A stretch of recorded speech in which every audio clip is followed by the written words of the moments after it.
The heavy scent of antiseptic burnt copper, and rain had always been Dr. Ren Miller's primary buffer against the world. As the chief trauma surgeon working 16-hour shifts in the city's busiest emergency rooms, keeping his personal life entirely separate from his professional environment wasn't just a preference, it was a necessity. Behind the high-stress chaos of the ER, Ren kept a secret that very few ever guessed. He was an Omega.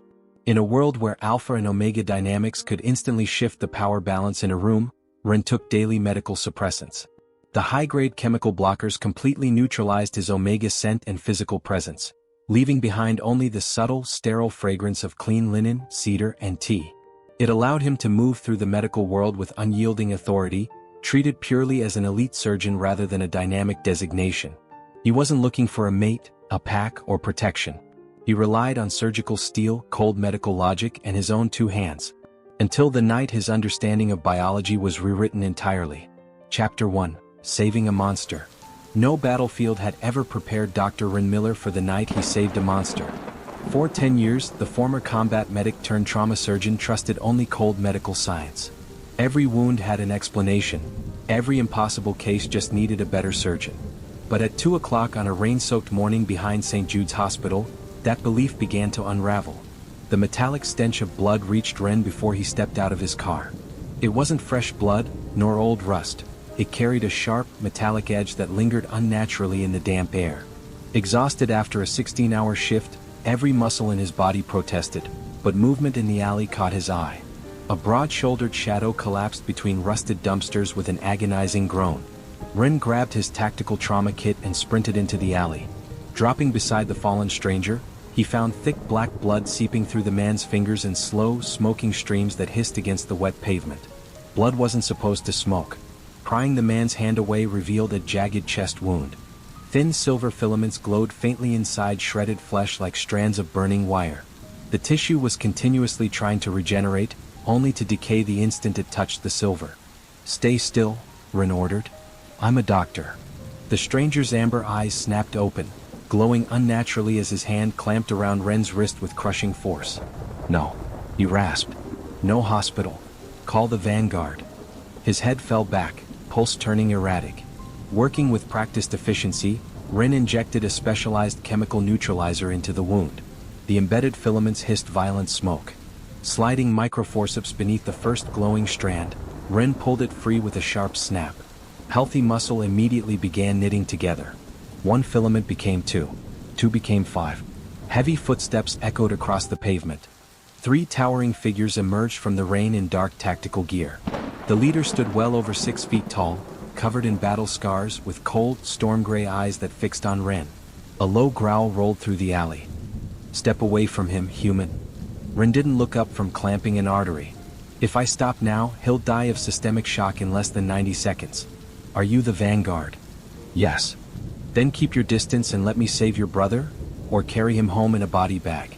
Behind Cole, the warriors reached for weapons, but Cole raised a scarred hand to stop them. For 50 years in the Apex Syndicate's fighting pits, humans had cowered before him. This doctor simply ordered him aside like an assistant. 3 minutes later, Ren extracted the final strand. Leo's breathing stabilized and the black blood stopped. Ren removed his gloves. "He's stable for transport, but he needs complete surgical debridement in a sterile room to get the rest of this silver toxin out." Cole lifted his brother effortlessly. "Bring the doctor." They brought Ren to a sprawling subterranean complex hidden beneath an abandoned warehouse. Stepping into the surgical suite, Ren instantly took command, shouting for drapes, suction, and vascular clamps. 9 alpha warriors watched through the observation glass as the lone human surgeon worked. 4 hours, Ren moved with calm precision, reconstructing torn muscle layer by layer until Leo's recovery was secured. Stepping away from the table, Ren turned to the silent observers. "He'll recover. But I've never seen a substance that actively attacks regeneration." A tall, regal warrior with silver hair stepped forward. "I am Commander Frederick. On behalf of the Vanguard, thank you for saving one of our own." He paused. "Dr. Miller, what you witnessed tonight cannot leave this facility." "Your private security force?" Ren asked tiredly. Frederick offered a faint smile. "No." In a blur that defied physics, Frederick vanished and reappeared directly in front of Ren. Reaching for a stainless steel tray, The commander folded the thick metal in half with one hand as easily as paper. "We are alpha vampires," Frederick said evenly. "And tonight you saved Leo's life." Ren stared at the bent tray as years of medical certainty crumbled around him. "This has to be an experiment. The silver toxin suppresses our regenerative abilities until our bodies destroy themselves," Frederick explained. "You removed it before it reached his heart. Take whatever time you need, Dr. Miller. But when you're ready, the Vanguard would be honored to have a surgeon who isn't afraid to save monsters." Chapter 2, The Secret Surgeon. That night, sleep became impossible. Every time Ren closed his eyes, he was back in that rain-soaked alley. He saw black blood smoking on pavement, tissue regenerating over silver wire, and solid steel folding like paper. Yet none of those images lingered as stubbornly as the scarred warrior who had stood over him. Storm-gray eyes watched him from every dream, filled first with suspicion, then with something that looked remarkably like reluctant respect. Ren woke before dawn, his heart pounding. Lying in the quiet of his apartment, he tried to convince himself it had been a stress-induced hallucination. It didn't work. Raised in foster care, he had spent his life relying on cold medical science. Medicine was both his purpose and his shield, providing an excuse to avoid forming attachments. But for the first time in years, something had changed. It wasn't fear that kept him awake. It was curiosity. Deep down, Ren knew his world had irrevocably shifted the moment he stepped into that alley. 3 months passed. The neon sign above St. Jude's emergency department buzzed like a dying insect, bathing the rain-slicked entrance in a pale pink glow. Inside Trauma Bay 2, controlled chaos unfolded. Monitors shrieked while fresh blood pooled across the floor. Standing at the center of the storm, Ren remained absolute calm. Forceps, scalpel, clamp the femoral artery now. His voice never rose, yet his team moved instantly. Years as a military combat medic had taught him that panic spread faster than hemorrhage. Precision saved lives. Within minutes, the bleeding stopped, and another patient was pulled back from the edge. To everyone at St. Jude's, Dr. Ren Miller was simply a brilliant trauma surgeon who kept to himself. No one suspected the truth. When he negotiated reduced hours months ago, colleagues assumed he had taken on a research project.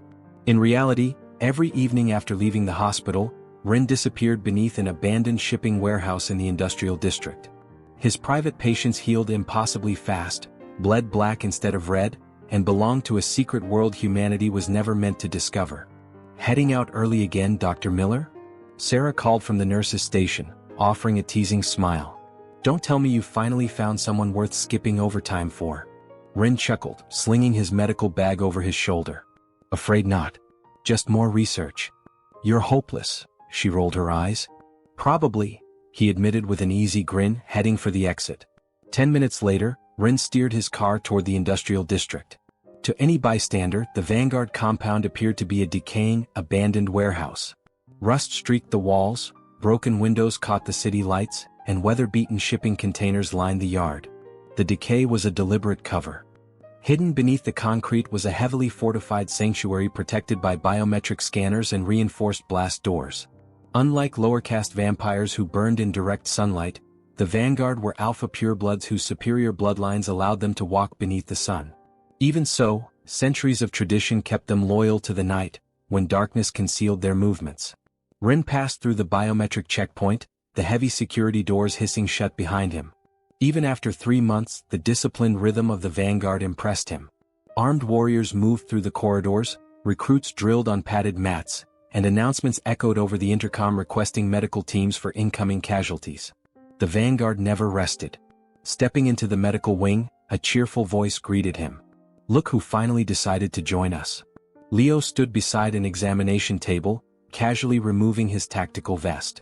3 months ago, the young Alpha had been bleeding to death from a silver-laced wound. Now there wasn't a trace of weakness in him. His amber eyes were bright, a broad grin across his face. "Traffic on 4th Street, Ren replied with a faint smile, pulling on fresh gloves. "How's the shoulder holding up?" "Good as new," Leo said, rolling his shoulder. "Thanks to your wizardry. If you hadn't pulled that silver out of my chest, I'd be ash." "You'd be ash, and your brother would have flayed the Vanguard Council for letting it happen," Ren dryly chuckled, checking the scar. "Speaking of which, where is he?" Leo's smile faded. "Right behind you. And he's in a terrible mood." Heavy, slow footsteps echoed through the corridor. Ren turned as Cole stepped into the room, his massive frame nearly filling the doorway. Cole looked less like a man and more like a weapon forged into human form. Thick pale scars crossed his powerful arms, disappeared beneath his collar, and cut across his rugged jaw, permanent reminders of 50 brutal years spent surviving the Apex Syndicate's underground fighting pits. He stopped exactly 5 feet away, maintaining his usual distance. His storm gray eyes settled on Ren with unreadable intensity. "Physicals," Cole grunted, his voice like stone grinding against stone. "Leo said you required them before tonight's patrol." "I did," Ren replied without hesitation. Stepping directly into Cole's personal space, he unslung his stethoscope. "Shirt off, Cole." Cole didn't move. His jaw tightened as conflicting instincts warred within him. Decades of violence had conditioned him to view any unexpected touch as an attack. But the true source of his discomfort was the way his alpha instincts reacted whenever Ren stood this close. The human smelled of clean soap and hospital disinfectant instead of blood and violence. Every instinct Cole possessed urged him to pull the doctor closer, while every scar reminded him why he couldn't. Ren belonged in clean operating rooms. Cole belonged in the dark, stained by 50 years of bloodshed. He saved Leo, Cole reminded himself, his hands curling into fists. He's human. He doesn't belong anywhere near a monster like you. Oblivious to the war raging inside the Alpha, Ren rested the cool bell of his stethoscope against Cole's chest. "Your heart rate is elevated," Ren observed, looking up. Before Cole could pull back, Ren's thumb brushed lightly across a thick scar near his collarbone. "You're tense, big guy. You've been skipping your recovery cycles again." Cole recoiled as if burned, pulling his leather jacket back over his shoulders. "I don't need recovery," he growled, taking a step toward the door. "I need the Syndicate destroyed." He paused, his storm gray eyes lingering on Ren. "Keep your hands on my brother, Doctor. He's the one you saved." Without another word, Cole turned and vanished down the corridor. Leo released a weary sigh. "I'm sorry about him, Ren. 50 years in the pits. He doesn't know how to let anyone in anymore." Ren watched the empty doorway, unable to explain the strange pull tightening in his chest. Finally, he looked back at Leo with a small, understanding smile. "I'm a surgeon. I'm used to dealing with stubborn patients." Miles away, a black surveillance van sat parked across from St. Jude's Hospital. Inside, computer screens illuminated the face of an Apex Syndicate operative studying a high-resolution photograph of Dr. Ren Miller. The image had been taken hours earlier as Ren exited the emergency department. Comparing it with classified footage from the alley 3 months prior, the operative leaned back, a satisfied smile creeping across his face. At last, they had found the human surgeon keeping the Vanguard alive. Chapter 3: The Anomaly and the Trapped Surgeon. The rain had finally stopped, leaving the night air heavy with damp fog. Inside the Vanguard medical wing, Ren examined fresh tissue cultures under a binocular microscope. Beside him sat 3 glass vials of the refined neutralizer he had synthesized from the silver fragments taken from Leo 3 months ago. Across the room, Leo buckled his tactical vest. "You're staying late, Ren? Raid starts in 20. You don't have to wait up." "The Syndicate's weapon is evolving," Ren said, not looking up. The shrapnel Cole brought back from the docks had a higher silver density. "If someone gets hit tonight, the old solution won't clear the necrosis fast enough." "Cole's in the armory," Leo noted, his voice dropping. "He's checked his weapons 3 times over. He hates leaving you in the compound after dark." Ren's fingers lingered on the focus knob, recalling the heat of Cole's chest under his stethoscope, and the violent way the Alpha had pulled back from a gentle touch.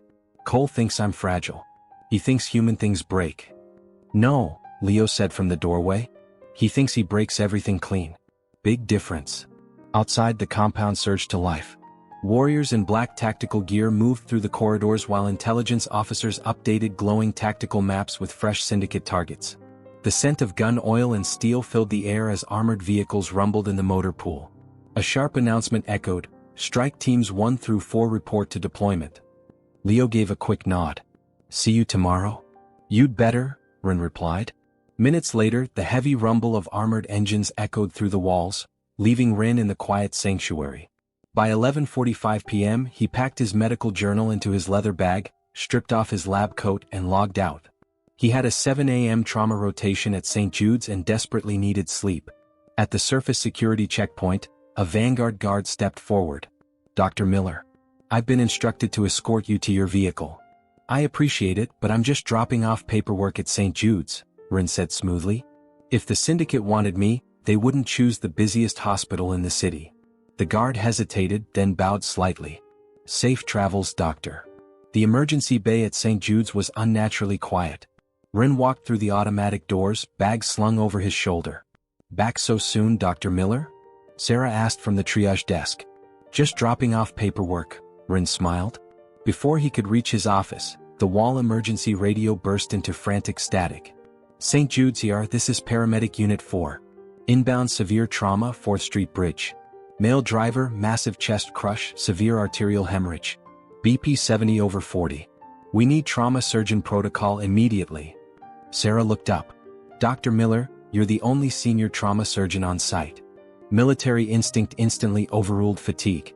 Prep trauma room 1. 2 units of O- on standby. I'll meet the rig at the bay. Sprinting outside, Ren watched a sleek, unmarked white ambulance back into the bay with screeching tires. The rear doors flew open. We need help in here, a paramedic shouted from inside. He's going into cardiac arrest. Ren stepped up into the dark interior, and his blood ran cold. The man on the gurney wasn't bleeding. He was sitting upright, his eyes pitch black, pupils completely swallowing the iris.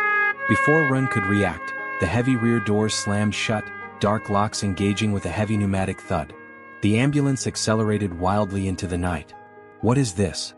Ren demanded, reaching for the tactical knife inside his jacket. The man on the gurney leaned forward, his voice dripping with cold resonance. Dr. Ren Miller. The boss doesn't just want you dead. He wants to know how a human learned to stitch a monster back together. Ren drew his blade in a lightning-fast stroke, aiming for the driver's neck through the partition.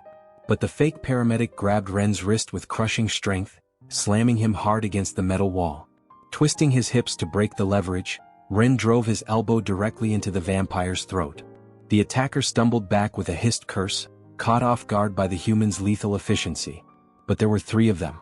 A second assailant lunged, driving a heavy syringe filled with a dense dark sedative into the side of Ren's neck. Clean work, the lead operative growled as Ren's vision swam, his knife slipping from numb fingers onto the floor. Move us to the extraction point. 1 hour later, armored transports rolled back into the Vanguard compound. The raid had been a trap, the warehouse was empty. Warriors cleared their weapons in heavy, frustrated silence. Cole stepped into the armory, slamming a blood-stained tactical axe onto the equipment table. Something was wrong. A crushing pressure tightened around his chest, his alpha instinct screaming. Without a word, he strode toward the medical wing. The heavy security doors hissing open revealed only darkness and silence. Cole walked slowly toward the operating table. His nostrils flared. The familiar scent of clean soap and hospital disinfectant lingered, but it was fading. On the desk, Ren's silver pen rested beside the keyboard. Cole reached out, his massive hand closing around it. It was still faintly warm. His fingers tightened until the thin metal barrel bent beneath the pressure. His phone buzzed. Commander Frederick's voice came through the speaker. Cole, the syndicate staged a fake trauma call at St. Jude's. They took Dr. Miller. Leo walked in watching his brother. He had seen Cole furious, wounded, and bloodied, but he had never seen him afraid. Until now. The room fell deathly still. The stainless steel edge of the operating table groaned under Cole's grip, slowly crumpling inward. Inside him, 50 years of buried gladiator rage finally broke free. His storm-gray eyes ignited into brilliant silver. His fangs extended. With one violent backhand, Cole struck the operating table. The massive steel frame ripped free from its 4 bolts, crashing into the concrete wall in a heap of twisted metal. Cole, Leo yelled. Control it. We need a plan. Cole turned, his breathing ragged, the crushed pen still clenched in his fist. They have him, he rasped, his voice sounding less like a man than the monster the fighting pits had forged. They took the only clean thing in this world. He bent down, locked both combat blades into his harness, and marched toward the exit. Assemble everyone. We aren't just going on a raid. We're going to war, Cole growled, his silver eyes burning with murderous purpose. We burn every syndicate cell in this city to ash until I have him back. Chapter 4, The Empty Room and the Sealed Message. 3 weeks. 421 long days, the world had gone completely silent. Cole sat on the edge of the small bed inside Ren's private quarters, his massive frame hunched forward in the dark. The Vanguard compound moved outside his door, but inside this room, time had rusted solid. He didn't sleep. He couldn't. Every time he closed his eyes, he saw the empty ambulance bay at St. Jude's, the cold pavement, and the horrifying reality that Ren was gone.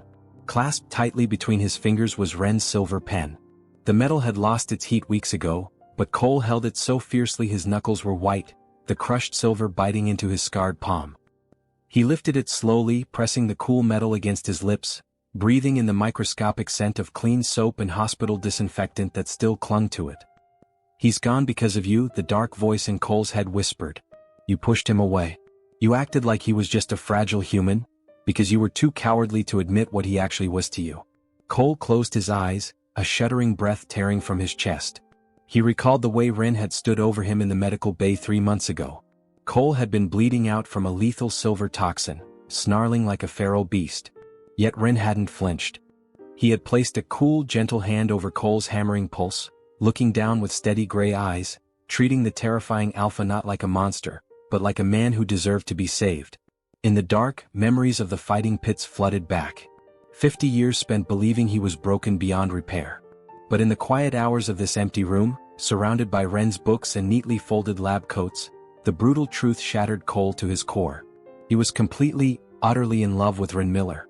And the terrifying realization that Ren might die believing Cole viewed him as nothing more than an outsider sent a wave of physical agony through Cole's chest.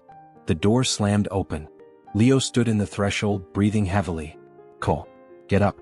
A rogue vampire just stumbled through the outer perimeter lines. He was held in the Syndicate's black site. Ren helped him break his chains.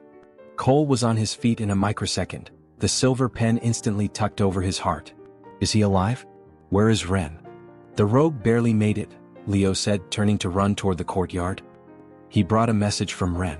A location. Down in the main courtyard, a low-ranking vampire collapsed against the wall, bleeding heavily from silver burns.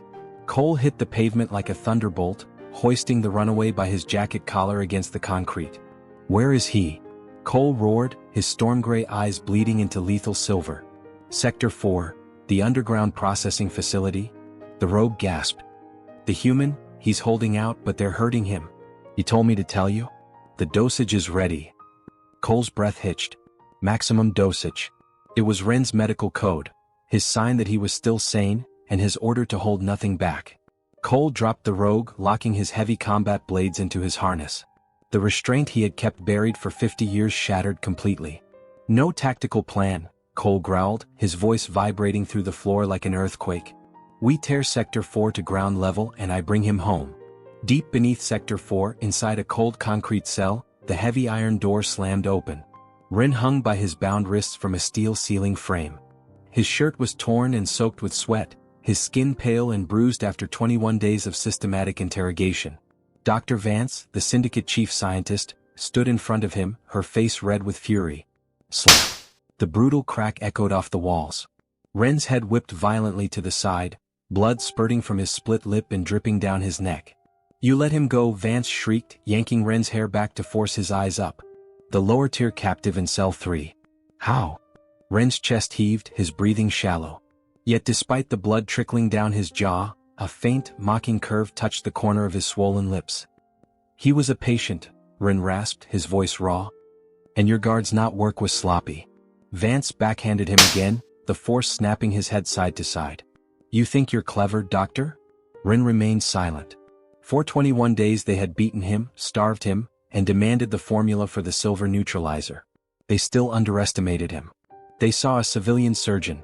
They forgot they had kidnapped a former military combat medic. Every interrogation was an opportunity to observe. Every guard rotation was a pattern memorized.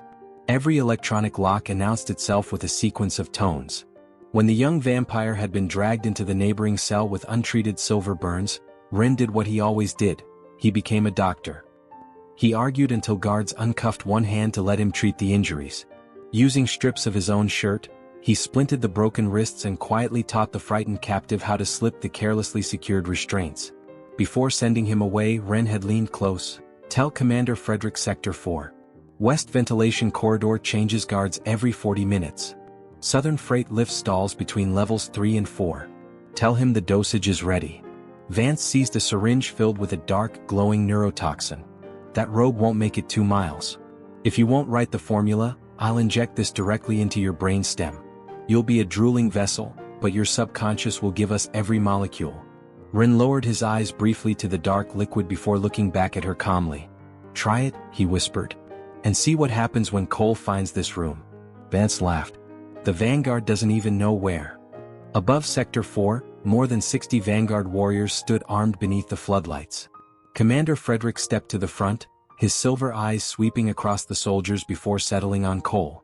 I am authorizing full military engagement, Frederick declared. No civilians are within 5 kilometers. Any syndicate combatant who refuses to surrender is considered hostile. Our objective remains the same. He looked directly into Cole's burning eyes. We bring Dr. Ren home. Move. The entire underground facility violently shuddered. A seismic shockwave tore through the floorboards. The concrete ceiling cracked, showering the room in heavy debris as overhead lights shattered, plunging the cell into flashing red emergency strobes. From the upper levels, the sound of reinforced steel doors being violently torn off their hinges echoed down the corridor, followed by the metallic screams of syndicate guards being hurled through concrete walls. The radio on Vance's belt burst into frantic, screaming static. Breach! Main gate collapsed. It's the Alpha, he's coming straight through the structural floors. Heavy fire isn't stopping him, he's tearing everyone apart. God, he's... The line dissolved into violent noise. In the dim, flashing red light of the cell, Ren rested his head against the cold iron chains. Through swollen lips, a genuine, exhausted smile finally appeared. He lifted his eyes as the heavy steel door frame slowly bent inward under an impossible force. I told you, Ren whispered softly to the pale, trembling scientist. He doesn't like to be kept waiting. Chapter 5, The Devastation and the Soft Landing. The reinforced steel door didn't open. It exploded inward. The thick slab tore free from its hinges beneath a pair of bare, blood-soaked hands and hurtled across the chamber, crashing through concrete before coming to rest in a twisted heap. Dust swallowed the doorway. Red emergency lights flashed through the haze. Then Cole stepped inside. He no longer looked like the disciplined Vanguard commander. He looked like war itself. His tactical armor was shredded, streaked with black blood and dust. Deep claw marks scored the reinforced plates across his chest, yet none of them had slowed him. His storm-gray eyes blazed with a brilliant silver light, his fangs fully extended. Every instinct in the room screamed the same warning: predator. Dr. Vance staggered backward, terror draining the color from her face. Wait, she cried. This wasn't my decision. Lord Malachar ordered the interrogation. I was only... Cole didn't even acknowledge her existence. With one casual swing, the back of his hand struck her across the face. The impact launched her across the cell, crashing through a metal workstation before slamming into the concrete wall and collapsing unconscious. Silence followed. Then Cole saw him. Everything else disappeared. Ren hung from heavy steel restraints bolted into the ceiling. His wrists were raw where cuffs had torn through skin. His shirt hung in blood-stained strips over bruised ribs marked by burns, cuts, and days of abuse. Dried blood stained his jaw, while fresh crimson slipped from his split lip. For one endless heartbeat, Cole forgot how to breathe. A low, broken sound escaped him, not anger but pure, unbearable pain. Ren. The word cracked in his throat. He crossed the room in 2 strides. His hands that had just ripped through reinforced steel and dozens of syndicate soldiers, closed around the chains with impossible care. The steel snapped apart as if it were brittle wire. Ren's exhausted body collapsed forward. Cole caught him before he could fall, one arm supporting his back while the other cradled his shoulders, drawing him securely against his broad chest. Every movement was impossibly gentle, as though he feared even the slightest pressure might hurt him more. Ren inhaled weakly, rain, steel, and smoke, and beneath it all, Cole. His eyes fluttered open. Through swollen lids and blurred vision, he managed the faintest smile. You took your time. Despite everything, there was still dry humor in his voice. Cole shut his eyes, a shaky breath escaping him. I'm here, he whispered hoarsely. I've got you. His gaze drifted over every bruise, every burn, every cut. Each injury carved itself into his memory. This happened because they wanted to reach me and my kind. Because he chose to save us. Guilt struck harder than any weapon ever had. Cole carefully removed his tactical cloak and wrapped it around Ren's trembling frame, shielding him from the cold. Without another word, he lifted Ren into his arms. Ren didn't resist. His head rested instinctively against Cole's shoulder, too exhausted to remain awake. Cole adjusted his hold before turning toward the ruined doorway. Outside, the sounds of battle had faded. The vanguard had secured the facility. Frederick was already directing squads to sweep the remaining tunnels, while Leo hurried toward the cell, relief washing over his face the moment he saw Ren alive. "We've got medics waiting topside," Frederick reported quietly. Cole didn't stop walking. "Clear the route." No one argued. The soldiers stepped aside immediately, silently watching their commander carry the injured surgeon through the destroyed facility with a tenderness none of them had ever witnessed before.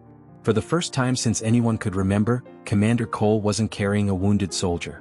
He was carrying the man who had become his reason to keep fighting. Chapter 6: The Silent Guard and the Cold Distance. Hours later, the devastation of Sector 4 felt almost unreal, like a nightmare that had finally loosened its grip. Deep within the Vanguard military compound, dawn had begun to creep across the horizon, but the heavy blackout curtains covering the windows kept Ren's private quarters wrapped in comforting darkness. The room was warm and quiet, illuminated only by the soft amber glow of a bedside lamp. The familiar sense of antiseptic, lavender and rain-soaked earth lingered in the air, replacing the smoke and blood of the underground prison. Ren woke slowly, every muscle protesting as consciousness returned. His head throbbed with a dull ache, and his wrists stung beneath fresh bandages wrapped carefully in soft white gauze. His split lip had been cleaned, and someone had changed him into clean clothes while he slept. For several long seconds he simply stared at the ceiling, allowing himself to breathe, almost convinced he was still trapped inside another fever dream. Then he turned his head toward the corner of the room. Cole was there. The Alpha sat motionless on a low wooden chair near the wall, almost swallowed by the shadows.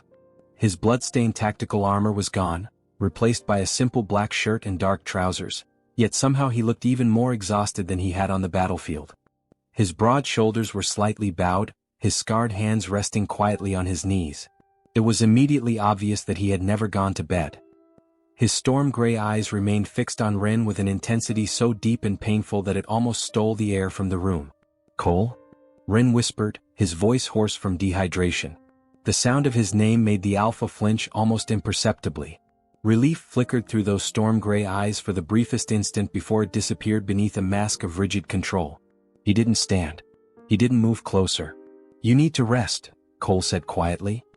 His voice was calm, almost emotionless, stripped of every trace of the desperate tenderness Ren remembered from the prison cell. "The medical officers completed your examination. There are no internal injuries. You're safe now." Ren frowned. Using the headboard for support, he slowly pushed himself into a sitting position despite the ache spreading through his bruised ribs. He looked across the room at the man who had carried him out of hell only hours earlier, unable to reconcile the distance in Cole's voice with the warmth he had felt in his arms. Slowly he extended one bandaged hand toward him. "Cole, come here." For one dangerous heartbeat, Cole nearly obeyed. His gaze locked onto Ren's outstretched hand, and something primal surged inside him. Every instinct he possessed screamed at him to cross the room, kneel beside the bed, gather the doctor into his arms, and never let him out of his sight again. The memory of carrying Ren against his chest still lingered like a physical ache. But then his eyes drifted to the fading bruises along Ren's jaw, the healing cuts across his wrists, and the split lip that existed because the syndicate had been trying to reach him. His entire body went rigid. Instead of stepping forward, Cole slowly curled his own scarred hands into fists before deliberately sliding them into his trouser pockets, as though hiding them from temptation. "No," he answered softly. The single word landed harder than any shout. "I should never have allowed you into this world, Ren." His eyes remained fixed on the floor. "The syndicate came after you because of us. Because of me. If I had kept my distance that night outside St. Jude's, if I had never let you treat Leo, you would still be living your life. You'd still be walking into your hospital every morning instead of waking up covered in bruises because of a war that isn't yours." Ren slowly lowered his hand onto the blanket, confusion mixing with quiet hurt. "Cole, I made that choice. No one forced me to save Leo. No one forced me to stay. I knew exactly what I was doing." "You knew what we were," Cole corrected quietly. "You never understood what that truly meant." His voice grew rougher with every word. "You're human. You heal people. You save lives. Everything about you belongs in operating rooms, in hospitals, in the daylight." He finally raised his eyes to meet Ren's, and the self-hatred buried inside them almost stole Ren's breath. "I belong on battlefields. I was forged to kill monsters until one day I became one. The Vanguard exists because men like me fight wars that the rest of the world can never know about. You don't belong anywhere near that darkness." For a long moment, silence settled between them. Ren searched Cole's face, seeing past the coldness into something far more painful. This wasn't rejection. This was fear. Cole wasn't pushing him away because he didn't care. He was pushing him away because he cared too much. The realization tightened painfully inside Ren's chest. Cole slowly rose from his chair, forcing himself to take one step backward toward the heavy wooden door. "I've assigned Leo to remain outside your quarters," he said quietly, retreating behind the familiar formality that had always protected him. "You'll have a full security detail until Commander Frederick determines the syndicate threat has been eliminated." Then, after the smallest hesitation, he added in an almost painfully formal voice, "Get some rest, Dr. Miller." Before Ren could answer, Cole turned and stepped into the corridor. The heavy door slid shut with a soft mechanical click, leaving the room unbearably quiet. Outside, the Alpha leaned heavily against the cold steel wall. The disciplined commander every soldier admired vanished the moment the door closed behind him. His breathing became uneven as one shaking hand slipped beneath his tactical vest and closed around the crushed silver pen he had carried every moment since Ren disappeared. His fingers tightened until the damaged metal bit into his scarred palm, grounding him against the storm threatening to tear him apart. He had crossed an entire city. He had torn through an underground fortress. He had broken steel with his bare hands to bring Ren home. Yet standing only a few feet away from the man he loved had required more strength than destroying an army. Cole shut his eyes. If keeping Ren alive meant living the rest of his life without ever touching him again, then that would be the price he paid. Chapter 7. The Wall of Ash and the Unspoken Farewell. 2 weeks had passed since the rescue at Sector 4, but inside the Vanguard military compound, the distance between Cole and Ren had only continued to grow. Ren's physical wounds had healed into faint scars, yet every attempt he made to close the invisible gap between them met an impenetrable wall. Whenever he delivered updated reports on the silver neutralizer to the medical command office, Cole accepted the folders without lifting his eyes. Every time their fingers brushed against the manila paper, Cole's pulse spiked with a violent, possessive urgency, but he forced himself to freeze. "Don't look up," Cole's internal voice ordered savagely. "If you look into those gray eyes, you'll break. You'll pull him to your chest, wrap your arms around him and never let him go. Keep your hands on the desk. Let him hate you if he has to. It's the only way he stays alive." Whenever their patrol schedules overlapped or they crossed paths in the armory, Cole quietly stepped aside before Ren could reach him, maintaining the same measured distance as though an invisible barrier separated them. The Alpha remained courteous, never openly cold or cruel, yet every word was painfully formal. "Leave the reports on the desk, Dr. Miller." "Thank you, Doctor. Commander Frederick is expecting those lab results. Nothing more. Nothing less." Every single time Cole dismissed him with that hollow, clinical tone, a sharp, suffocating ache bloomed behind Ren's ribs. It felt like a slow bleed. There was a physical weight in his throat, forcing him to swallow back the words he actually wanted to say.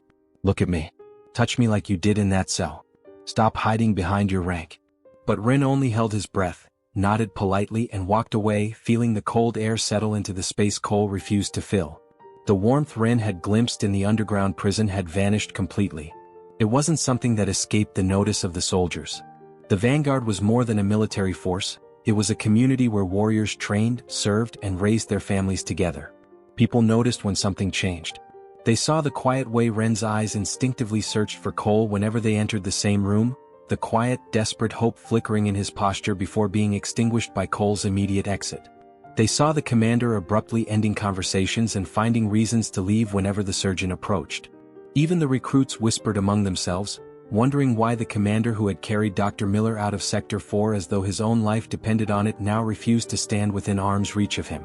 Late one evening, while Cole was inspecting the outer defensive perimeter with Frederick, Leo wandered into the medical laboratory carrying 2 steaming mugs of tea. Ren was seated beneath the bright examination lights, studying tissue samples through a microscope while carefully recording the latest improvements to the silver neutralizer. Without saying anything, Leo placed one mug beside the microscope before climbing onto the edge of the counter. For several moments neither of them spoke, the silence broken only by the soft scratching of Ren's pen across the notebook. Finally Leo sighed. "He's destroying himself." Ren paused, though he didn't immediately look up. He stared down at the cell structures beneath the glass, his heart heavy with the ghost of a touch he hadn't felt in weeks. Your brother made his position very clear.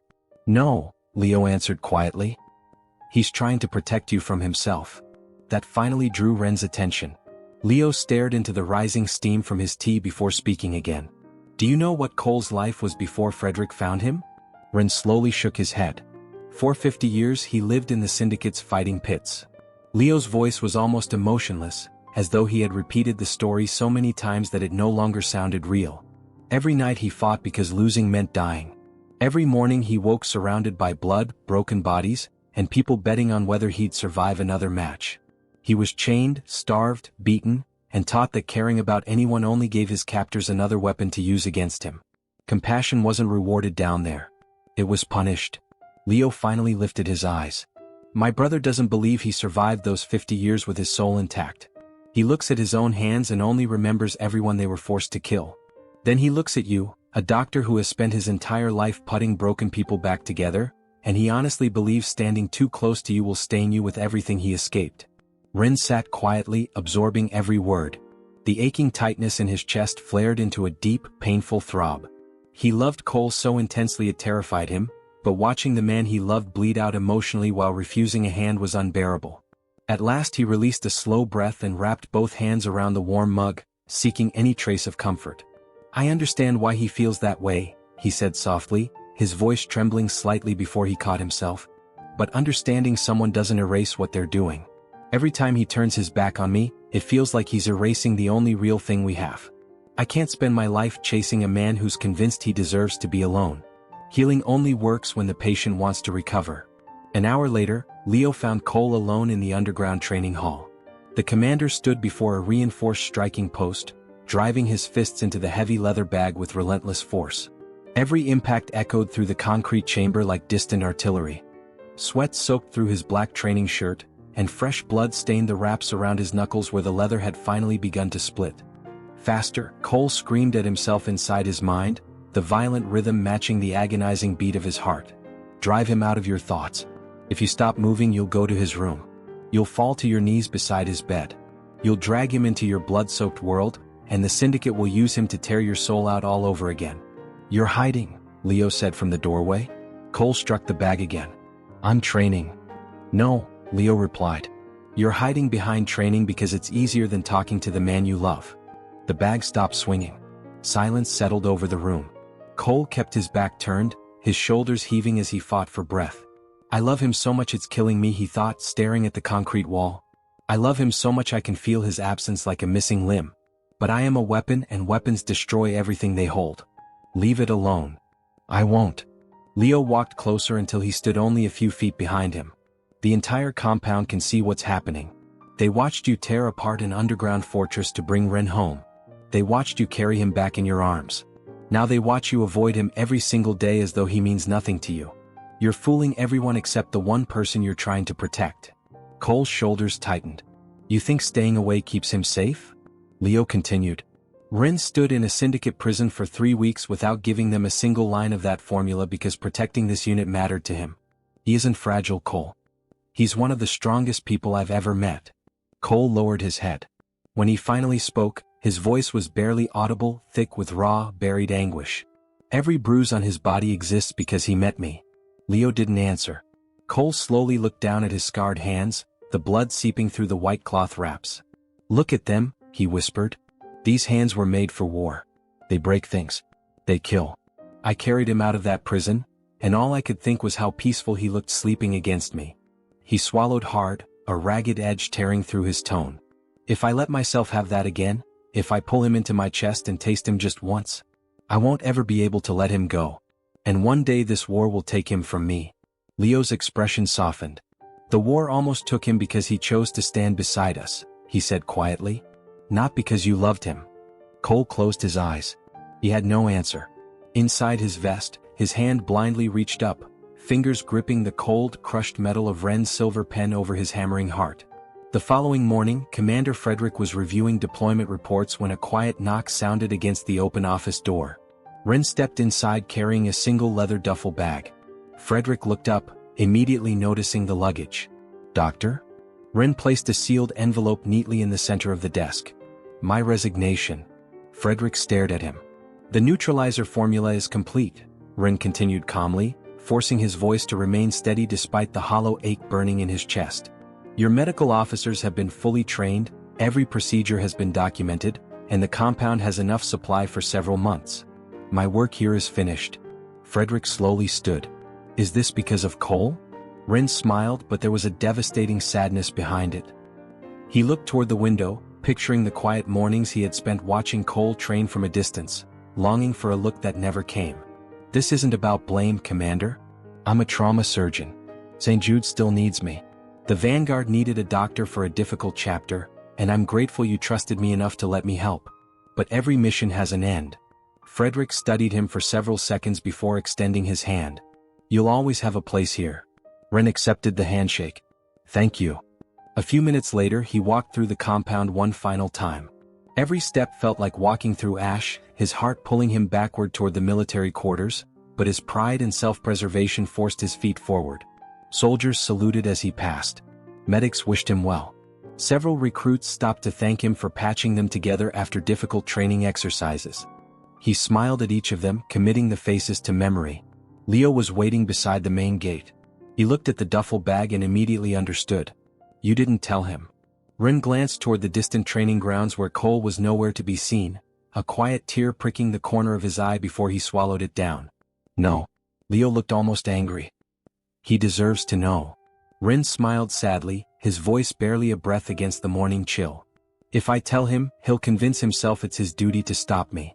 I don't want duty, Leo. I wanted him. He adjusted the strap over his shoulder.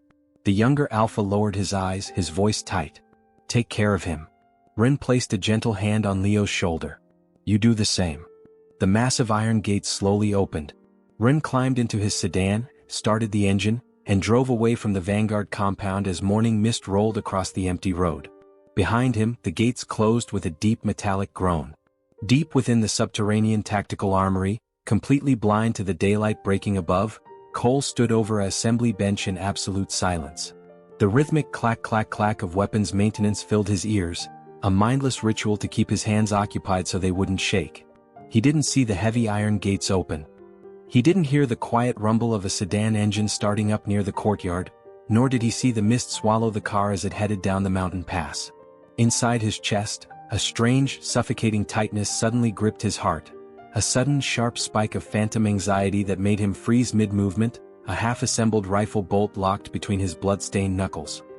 He's safe in his quarters, Cole lied to himself, forcing his lungs to draw in a long, shuddering breath, completely unaware that the room up the corridor was already stripped bare and cold.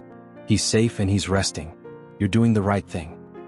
He reached into his vest, pulling out the bent silver pen, pressing his thumb against the damaged metal as if the physical pain could ground him against the inexplicable dread washing over his soul. Neither man knew it yet. But the hardest battle of Cole's life had only just begun. Chapter 8, The Empty Room and the Confession. 3 days after Ren's departure, the Vanguard compound operated beneath a tense, unnatural silence. Cole buried himself completely in military operations, convincing himself that strategy and discipline would drown out the ache growing inside his chest. He spent nearly 48 hours inside the war room reviewing reconnaissance reports, checking ammunition inventories, and preparing contingency plans for the inevitable assault on Lord Malakur's inner fortress. Every soldier who entered the room noticed the same thing. Their commander never rested. He barely spoke unless issuing orders, and when he did, his voice carried a cold emptiness none of them had ever heard before. Cole told himself that this was for the best. Ren was safe, away from the violence and away from him. If the human surgeon hated him now, at least he was alive. Late on the third night, after dismissing the final tactical briefing, Cole found himself walking through the quiet sub-basement corridor almost without realizing it. His boots echoed softly against the polished concrete as familiar turns guided him toward Ren's private quarters. He had no intention of entering the room. He only wanted to stand outside the door for a moment, to reassure himself that Ren was sleeping peacefully beyond the wall. It had become a silent ritual over the past weeks, one he never admitted to anyone.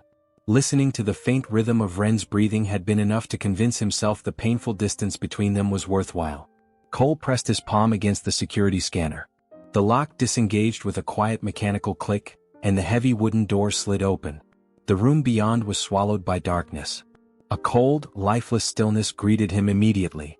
The familiar scent that had always lingered there, cedar, clean linen, antiseptic soap and warm tea, had completely disappeared. Instead, the room smelled empty, sterile, abandoned. A strange pressure tightened around Cole's chest as he stepped slowly across the threshold. His storm-gray eyes swept across the room in disbelief. The bed had been stripped bare. The bookshelf stood empty. The neatly arranged medical texts, journals, lab coats, and personal belongings that had once made the quarters feel lived in were gone. Only silence remained. At the center of the neatly made mattress rested a single white envelope addressed simply to Command. Cole approached it with slow, hesitant steps. His broad fingers closed around the envelope, and his thumb traced the familiar handwriting across the front. He never opened it. He didn't need to. In that instant, the truth crashed into him with overwhelming force. Ren hadn't merely returned to another shift at St. Jude's Hospital. He had left the Vanguard completely. He had packed his life into a single bag, walked through the compound gates and never looked back. The realization hollowed him out from the inside, leaving nothing but a cold emptiness where certainty had once lived. He backed out of the room almost blindly, clutching the unopened envelope in one trembling hand. The corridor seemed impossibly long as panic finally overwhelmed the discipline that had carried him through 50 years of war. Before he reached the intersection, Leo rounded the corner and stopped abruptly at the sight of his older brother. "Cole?" Leo began carefully, already knowing what had happened. "Where is he?" Cole roared. The hallway shook beneath the force of his voice. His storm-gray eyes ignited into a brilliant silver, and a wave of alpha pressure exploded outward with such intensity that the overhead lights flickered violently. Soldiers farther down the corridor instinctively stopped where they stood, feeling the crushing weight of their commander's unleashed instincts. Leo refused to retreat, though he slowly lifted both hands in a calming gesture. "He left 3 days ago," he answered quietly. He submitted his resignation to Frederick before dawn. Cole crossed the distance between them in an instant, grabbing Leo by the front of his jacket and slamming him firmly, but not violently, against the concrete wall. "Why didn't you stop him?" Cole demanded, his voice breaking between fury and despair. "Why didn't you tell me?" Leo stared directly into his brother's blazing eyes without flinching. "Because you pushed him away," Leo shot back. "For 3 weeks you treated him like a stranger. Every time he tried to speak to you, you walked away. Every time he reached out, you shut him out. You made the man who crossed hell for us believe he wasn't wanted. He didn't leave because he stopped loving you, Cole. He left because he finally respected himself enough to stop begging a brick wall to love him back." The word struck harder than any weapon ever had. Cole's grip slowly loosened. His hands slipped from Leo's jacket and fell uselessly to his sides. His broad shoulders sagged beneath an invisible weight so crushing it felt as though the entire compound rested upon them. He stared silently at the floor, unable to breathe around the realization that every painful step Ren had taken away from the Vanguard had been caused by him. Without speaking, Cole reached into the inner pocket of his jacket. His trembling fingers wrapped around the crushed silver pen he had carried every day since Ren's kidnapping. The bent metal dug sharply into his scarred palm, but he welcomed the pain. It was the only thing keeping him grounded. Every night during Ren's captivity he had clung to that pen because it was the last object that still carried the faint memory of Ren's warmth. Now it felt unbearably heavy. He had spent 50 years believing that loving someone meant protecting them from himself. Yet by trying so desperately to shield Ren from his darkness, he had inflicted the one wound he could never forgive. He hadn't protected Ren's heart. He had broken it with his own hands. "Cole?" Leo's voice softened completely. "Go get him." Those 3 words shattered the last wall inside him. Rain poured relentlessly over the city by the time Cole reached St. Jude's Hospital. He ignored the brightly lit emergency entrance and circled instead toward the older residential wing overlooking the bay. Using the fire escape with effortless speed, he climbed until he reached the small balcony outside Ren's apartment. Water streamed from his dark hair and soaked through his clothes as he stood silently before the glass door. For the first time in decades, the fearless commander of the Vanguard hesitated. He had faced armies, monsters, and impossible odds without fear. But standing outside one quiet apartment terrified him more than any battlefield ever had. Inside, Ren sat alone at the small kitchen table with a steaming mug of tea resting between both hands. The apartment was peaceful, filled with warm light and the steady sound of rain against the windows. He had finally begun convincing himself that leaving had been the right decision. Then a soft knock echoed against the glass.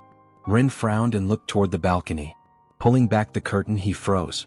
Cole stood outside in the pouring rain. There was no armor, no combat harness, and no weapons. Just a soaked black shirt clinging to his broad frame as rainwater ran down his face. But what truly stole Ren's breath wasn't his appearance. It was his eyes. The cold wall that had hidden every emotion for weeks was completely gone. In its place was raw vulnerability, grief, longing, and fear so naked it almost hurt to witness. Ren unlocked the door and slowly slid it open. "Cole," he whispered. "What are you doing here? Is Leo hurt? Did something happen to the compound?" Cole shook his head. "No." His voice was rough and broken. "No one is hurt." Ren folded his arms across his chest, trying to steady himself. "Then why are you here?" "I left everything Frederick needs. The neutralizer is finished. You don't need me anymore." Cole stepped quietly into the apartment, rainwater dripping onto the wooden floor beneath his boots. "I don't need the neutralizer," he whispered. His eyes never left Ren's. "I need you." Ren let out a small, bitter laugh, shaking his head as tears threatened to gather. "Don't do this," he said softly. "Please don't. For 3 weeks you couldn't even look at me. Every time I tried to speak to you, you walked away. I accepted it, Cole. I accepted that I wasn't part of your world. I wasn't rejecting you." Cole's voice cracked so violently that even he barely recognized it. "I was trying to protect you." He stepped closer until only a few inches separated them. Ren instinctively moved backward, but the kitchen counter stopped him. Cole slowly reached into his pocket and opened his hand. Resting in his scarred palm was the crushed silver pen. Ren stared at it in stunned silence. "My pen. I carried it every day," Cole whispered. "Every night after they took you, I held this because it was all I had left of you.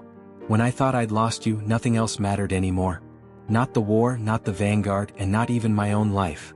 Tears blurred Ren's vision. "Then why?" he asked quietly. "Why did you push me away after you saved me?" Cole's hands trembled violently as they hovered uncertainly between them. "Because every bruise on your body reminded me that my world nearly destroyed you," he confessed. "I looked at your injuries and saw every terrible thing I'd survived. 50 years in the pits taught me I ruin everything I touch. I believed that if I loved you, I'd eventually lose you." His voice broke completely. "I was wrong.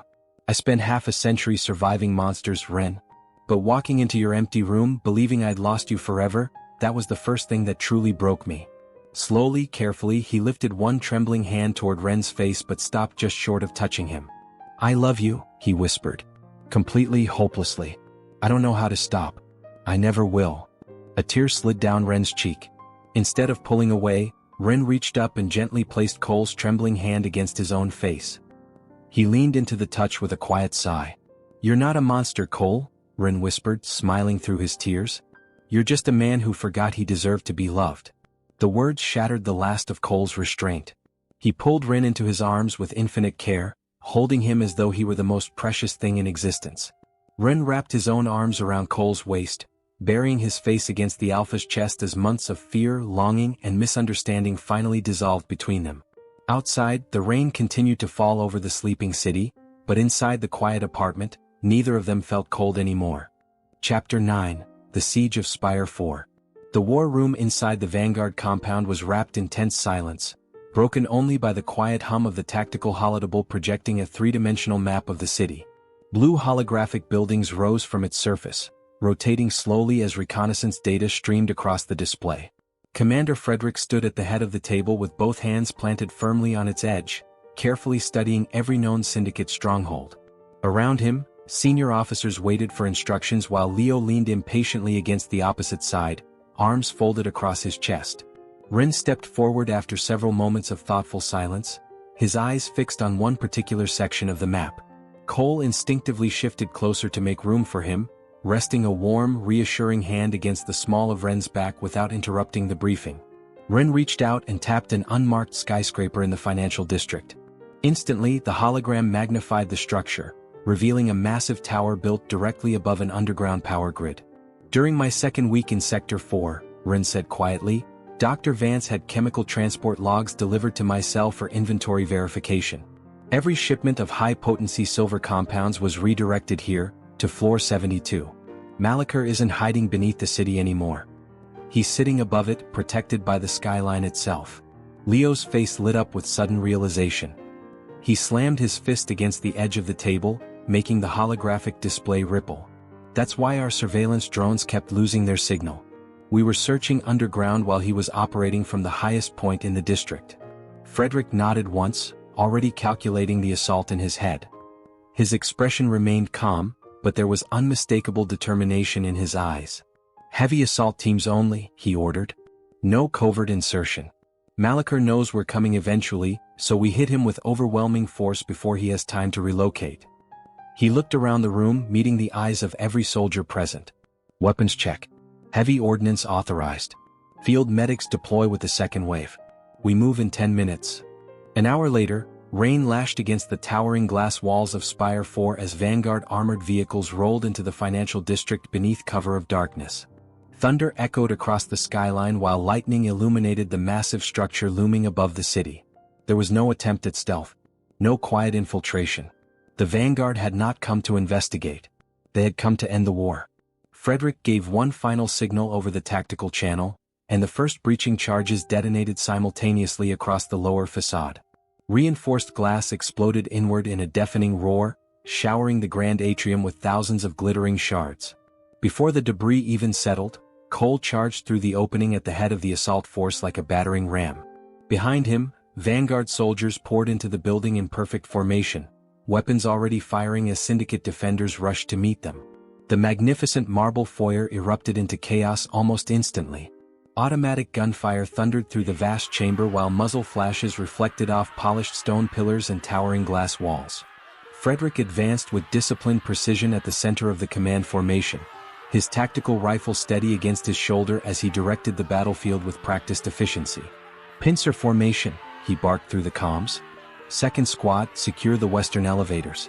Third squad, hold the lower access shafts. Nobody gets behind our line." Two Syndicate marksmen appeared on an overhead balcony, but Frederick eliminated both with controlled bursts before they could fire a single shot. "Leo," he ordered without missing a step, "take the eastern staircase. Keep their reinforcements occupied."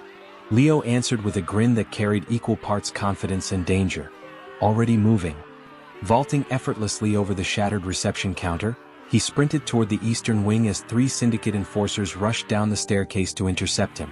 Twin pistols barked in rapid succession, dropping the first 2 attackers before they reached the landing. The third lunged with a silver-edged combat blade, but Leo ducked beneath the strike, drove his shoulder into the attacker's ribs, and finished the fight with a crushing kick that sent the vampire crashing backward down the marble steps. Before the body even stopped moving, Leo had already turned to engage the next wave. From the vaulted ceiling above, elite Syndicate purebloods descended into the atrium like living shadows. Silver knives spun through the air while combat blades clashed with Vanguard steel in violent bursts of sparks. At the center of the battlefield, Cole became an unstoppable force of destruction. One enormous pureblood charged him with a massive broadsword, swinging downward with enough strength to split stone.